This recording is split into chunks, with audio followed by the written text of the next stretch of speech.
yang relax, ha? Inilah masalah kamu, Aina. Tak ada rasa tanggungjawab langsung.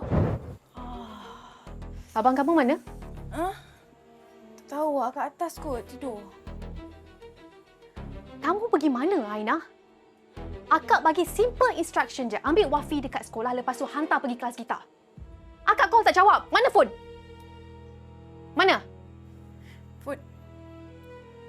Phone ada, tapi rosak ah, tak boleh guna. Campak je lah phone tu. Sorry lah kak, tadi tertidur. Tertidur? Ya, tertidur. Sebab pening. Okey, nampak tak koyok kiri kanan ni? Sebab tu lah kena tidur. Dah tidur terlajak pula. Dah lah tu.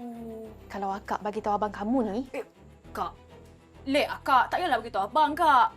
Janganlah, tak sengaja kan? apa yang relax, ha? Inilah masalah kamu, Aina. Tak ada rasa tanggungjawab langsung.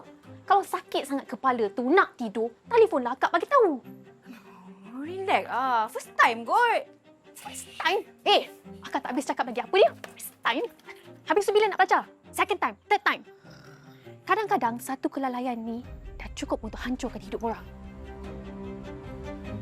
Siapa tu kak? Kawan akak ke?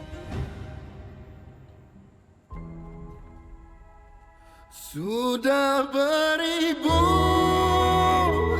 kali kau menyakitiku.